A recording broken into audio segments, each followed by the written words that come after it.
Good afternoon. I'm Karen McDonald. I'm the Oakland County Prosecutor. Joining me this morning. It's been a devastating week for all of us as we continue to mourn the loss of the 4 children who were shot and killed this week in Oxford High School.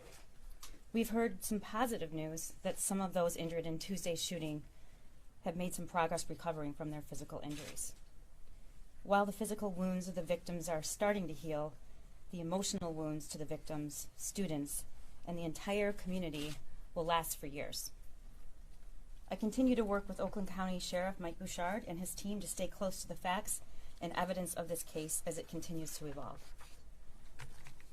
My role as the Oakland County Prosecutor is to seek justice for the victims of this tragedy. The family, friends, and loved ones of Hannah St. Juliana, Madison Baldwin, Tate Murr, and Justin Schilling, and the other victims have had their lives shattered. As I mentioned a few days ago, I did have the opportunity to speak with the parents of the children who were killed. Additionally, my office has reached out this morning to all of the victims who were injured. And we continue to be dedicated to offering them services and support during this time. While the shooter was the one who entered the high school and pulled the trigger, there are other individuals who contributed to the events on November 30th, and it's my intention to hold them accountable as well. It's imperative we prevent this from happening again. No other parent or community should have to live through this nightmare. I have shared previously, and I will reiterate today, that gun ownership is a right, and with that right comes great responsibility. Based on the information and evidence I have received, today I am announcing charges against the shooter's parents, Jennifer and James Crumbly. The charges are as follows.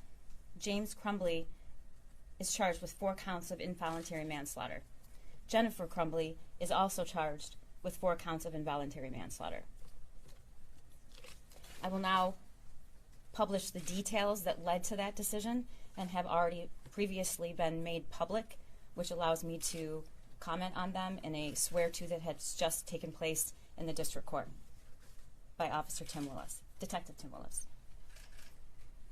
The investigation into the school shooting incident at Oxford High School, which occurred on November 30th, 2021, has revealed that James Crumbly purchased a Sig Sauer 9mm model SP 2022 from Acme Shooting Goods in Oxford, Michigan on November 26, 2021. A store employee confirms that Ethan Crumbly was present with James at the time of the purchase. Per statute, James Crumbly completed ATF Form 5309A. On or about November 26, 21, Ethan Crumbly's social media posts reveal photos of the semi-automatic handgun, along with the caption, "Just got my new beauty today," including an emoji with hearts, "Sig Sauer 9mm. Any questions I will answer," end quote. Subsequent to the purchase of that weapon, one of Jennifer Crumbly's social media posts on about 11/27/21 read, quote, "Mom and Sunday testing out his new Christmas present," end quote. On November 21st, 21, a teacher at the Oxford High School observed Ethan Crumbly searching ammunition on his cell phone during class and reported the same to school officials. Jennifer Crumbly was contacted via voicemail by school personnel regarding that son's inappropriate internet search. School personnel indicate they followed that voicemail up with an email but received no response from either parent. Thereafter, Jennifer Crumbly exchanged text messages about the incident with her son on that day, stating, quote, "LOL, I'm not mad at you. You have to learn not to get caught," end quote. On November 30th, 21, the morning of the shooting, the next day, Ethan Crumbly's teacher came upon a note on Ethan's desk which alarmed her to the point that she took a picture of it on her cell phone. The note contained the following: a drawing of a semi-automatic handgun pointing at the words, quote, "The thoughts won't stop, help me," end quote. In another section of the note was a drawing of a bullet with the following words above that bullet, quote, "Blood everywhere," end quote. Between the drawing of the gun and the bullet is a drawing of a person who appears to have been shot twice and bleeding. Below that figure is a drawing of a laughing emoji. Further down the drawing are the words, quote, "My life is useless," end quote. And to the right of that are the words, quote, "The world is dead," end quote. As a result, James and Jennifer Crumbly were immediately summoned to the school. A school counselor came to the classroom and removed the shooter and brought him to the office with his backpack. Counselor obtained the drawing, but the shooter had already altered it. The drawings of the gun and the bloody figure were scratched out along with the words, "Help me," and "My life is useless." "The world is dead," and "blood everywhere." Those were all altered by him. At the meeting, James and Jennifer Crumbly were shown the drawing and were advised that they were required to get their son into counseling within 48 hours. Both James and Jennifer Crumbly failed to ask their son if he had his gun with him or where his gun was located, and failed to inspect his backpack for the presence of the gun, which he had with him. James and Jennifer Crumbly resisted the idea of then leaving the school at that time, of their son leaving the school at that time. Instead, James and Jennifer Crumbly left the high school without their son. He was returned to the classroom. When the news of the active shooter at Oxford High School had been made public, Jennifer Crumbly texted to her son at 1:22 p.m., quote, "Ethan, don't do it," end quote. At 1:37 p.m., James Crumbly called 911, reporting that a gun was missing from his house and he believed his son may be the shooter. Further investigation revealed that the 6-hour 9mm handgun purchased by James Crumbly was stored unlocked in a drawer in James and Jennifer's bedroom. The gun recovered from the shooter at the school after the shooting was the same gun that was purchased by his father, James Crumbly, on November 26, 2021, in the presence of his son. Based upon the foregoing, the Oakland County Prosecutor's Office requested and received, we charged 4 counts of involuntary manslaughter as to James Crumbly and 4 counts of involuntary manslaughter as to Jennifer Crumbly.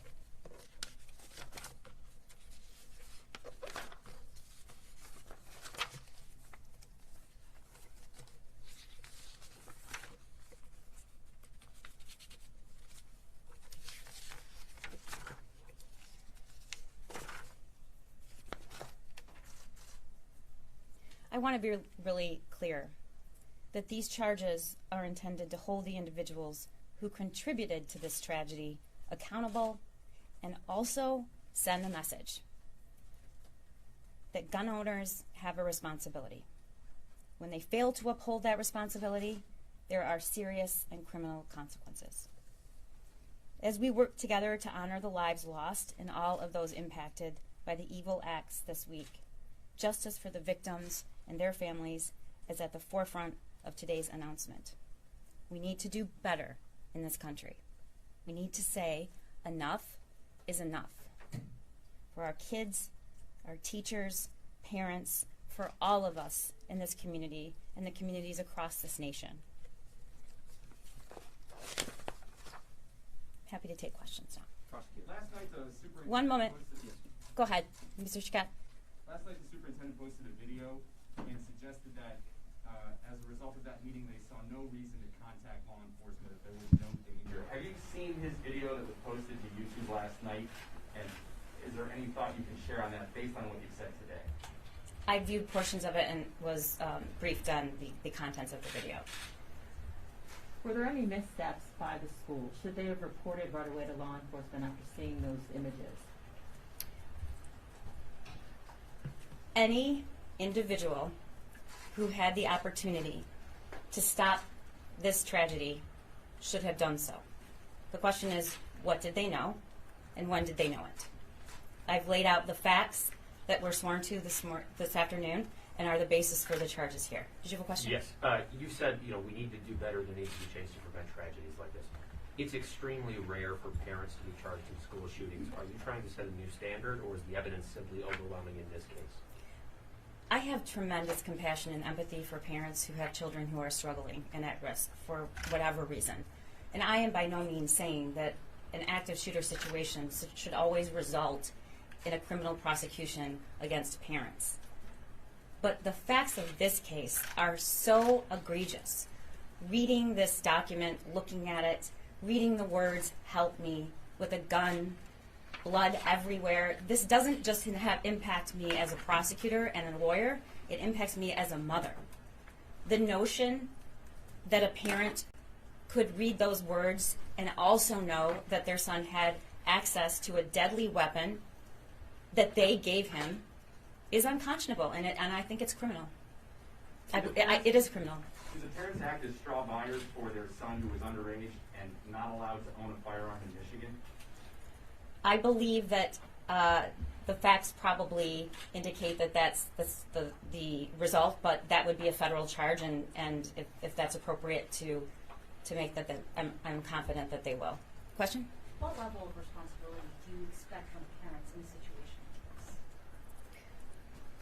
Well, again, I don't think that this is a unique or unusual interpretation.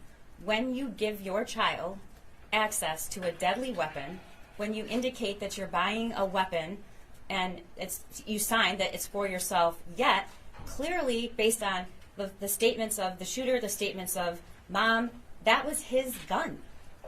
And then we have the searching of ammunition. We have mom saying, at least you didn't get caught. We have the next morning drawing essentially almost explicitly what he was about to do.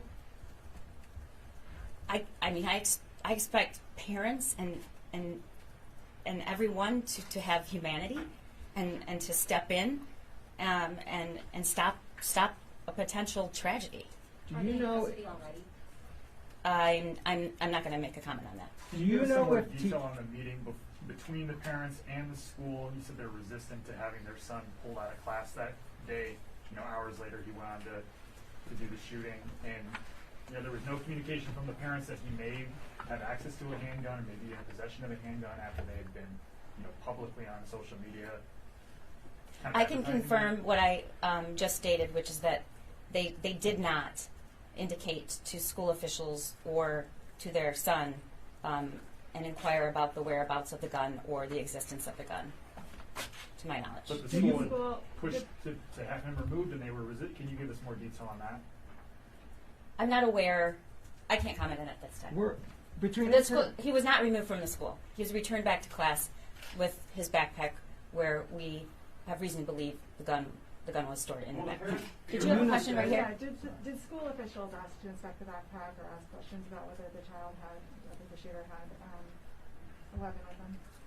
Not that we have been advised, no. Do you know if between the first incident and the second at the school, the two teachers or whoever, were each aware of what had transpired? Like the teacher number 2, was that teacher aware of what happened on day 1 or the prior day? I can't speak to that. I don't know. And the other thing I have is for the families. Have you briefed them on what your investigation has found, specifically with the school? I have spoken to the parents and indicated the nature of the charges that might be coming. I have not spoken about the school. Okay, and what was their reaction in your communications with them about some of this? These people are in incredibly deep, horrific pain and grief.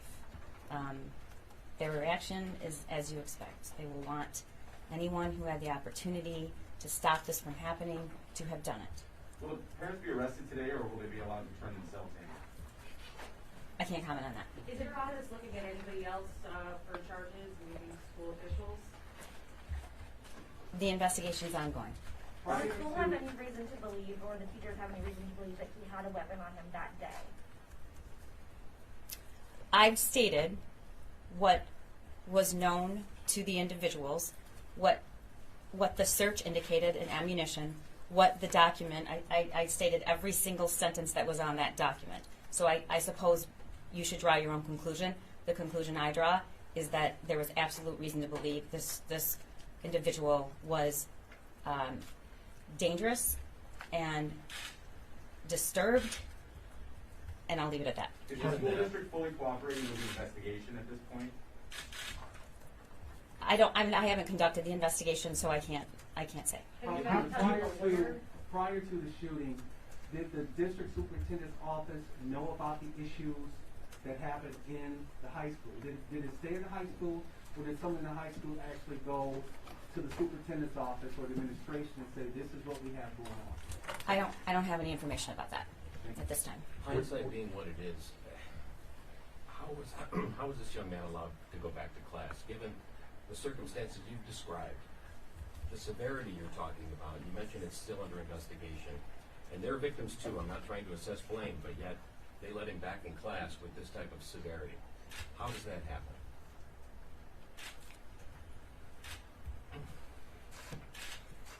I'm not going to give you a political answer, and I'm not going to cover for anybody, and I'm just going to say what I think, and that is, of course he shouldn't have gone back to that classroom. Of course he shouldn't have.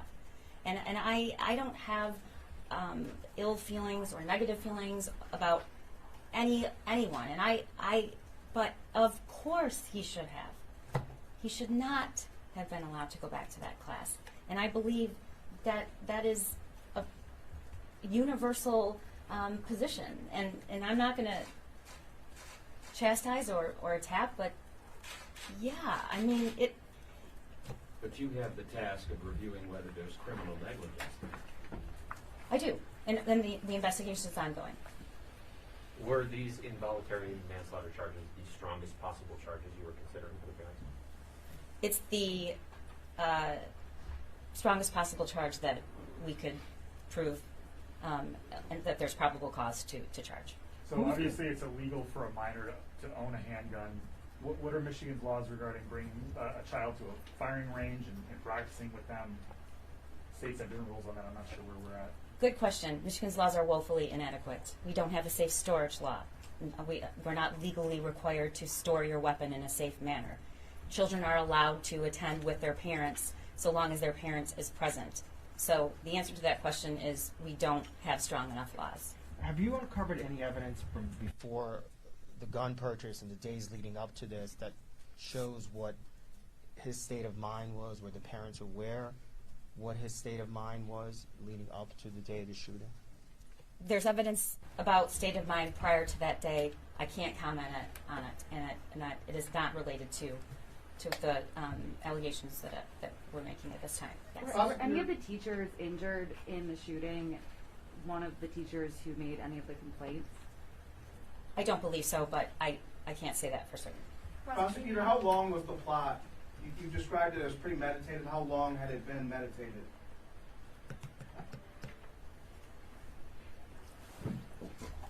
Long enough. Yes. One second. Go ahead. You said that at one point the father became aware that the gun was missing. Is there any indication that he might have known the gun was missing before the shooting or during or before that meeting with the principals? Upon hearing that there was an active shooter on that day, Mr. Crumbly drove straight to his home to look for his gun. I think that's all I need to say about that. Could the gun shop perhaps be liable if they could see that the weapon was being purchased for a 15-year-old, not really for the father? Based on what we've reviewed, the gun shop owner is not under investigation. Do you know at any point during these meetings with the counselors and the parents if there was any talks to reach out to the on-site SRO officer with these concerns? Whether they did or not? Or if there was talks to reach out to them, why they didn't, if there was concern enough to bring the parents in and to have these meetings? I don't know. I don't think we have, at this point, full statements that I've reviewed. A lot of, we've been here now for a few days and talked to some law enforcement and sheriff's people and other people are really angry at the school. I mean, obviously there's issues with the parents, but there is a lot of anger with the school. And I know it may not be your responsibility to address it, but since you're the first person in all these days to talk about this, what is your response to that? I'd be angry too. And I am. But that doesn't mean that there's a criminal culpability. But yes, I'd be angry. I would be angry. I am angry. I'm angry as a mother. I'm angry as the prosecutor. I'm angry as a person that lives in this county. I'm angry. There were a lot of things that could have been so simple to prevent. And yes, there was a perfectly executed response, and he was apprehended immediately, and we have great law enforcement and good training. But I said before, 4 kids were murdered, and then 7 more injured. So yes, I think we should all be very angry, and we should take a very hard look at what is in place in terms of criminal responsibility, what gun owners are required to do. And again, I will say this every single hour on the hour, and I think that I have. I am not here to say that people shouldn't own guns. I know a lot of people who own guns, but they do so responsibly. And it's your responsibility, it's your duty to make sure that you don't give access to this deadly weapon to somebody that you have reason to believe is going to harm someone. And it is our position that on that morning, particularly that morning, but also the day before, but that morning, looking at that drawing, it's impossible not to conclude that there was a reason to believe he was going to hurt somebody. Prosecutor, have you been given any explanation as to why the school resource officer was not included in that meeting that morning at the school? I don't have any information. One more question, yes? Can I ask you? Yes. Thank you. Mm-hmm. Can you confirm the date that Ethan, or the suspect, was searching for ammo on his phone? It was the day before the shooting. Okay. And can you confirm the name of the gun shop where they got it? Where they bought the gun? It was Acme. And then one more question. You said 2. Were classes were they on Zoom the days leading up to Thanksgiving, and was that related to this threat? I can't speak to that. I know that there were in-person classes on that day. Thank you very much. Thank you.